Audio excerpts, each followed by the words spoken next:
is an important skill for any science class. First, here's the 5 steps we want to follow in terms of what we want to do to make a graph. First step is to draw the x and y axis. Make sure you use a ruler for this so you get nice straight lines.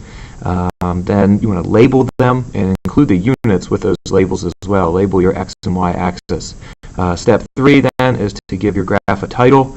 Please, when you do your titles, make sure you include the independent variable in your experiment and the dependent variable. For instance, the effect of fertilizer on the growth of plants, or the growth of pea plants with fertilizer. Something like that where you're identifying both variables, the independent and the dependent variable in the title. Then draw your scale. We'll come back to this one. We'll reference drawing scales again in just a second.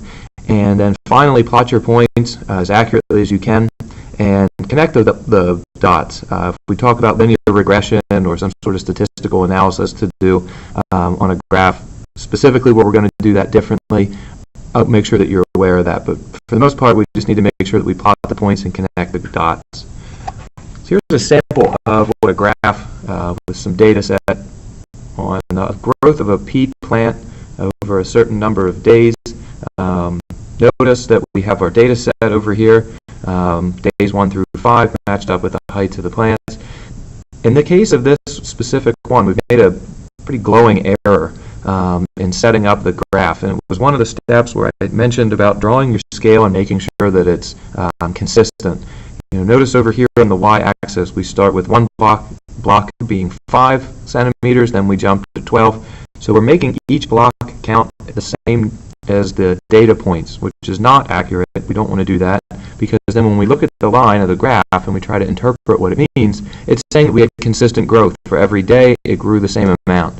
That's what that 45-degree angle graph would tell us, and that is not true of our data. As we can obviously see here with our data set, it did not have the same amount of growth every day. So before we look at what a correct graph would be,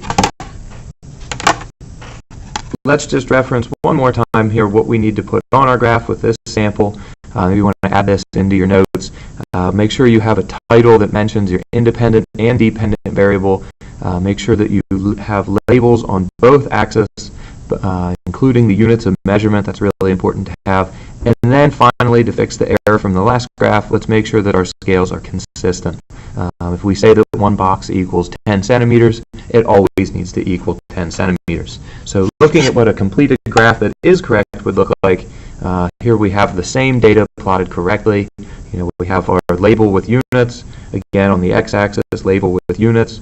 Our numbers across the bottom there on the x-axis for the days, and then an even scale here where every box represents the same distance, and we plotted our points and connected the dots. Now, if you're struggling with figuring out which variable to put on the x or y axis, we always want to put our independent variable on the x-axis. Our dependent variable goes on the y-axis. Okay, I know that's something that a lot of students get confused, so really make sure that you catch that. Independent variable goes on the x, dependent variable goes on the y.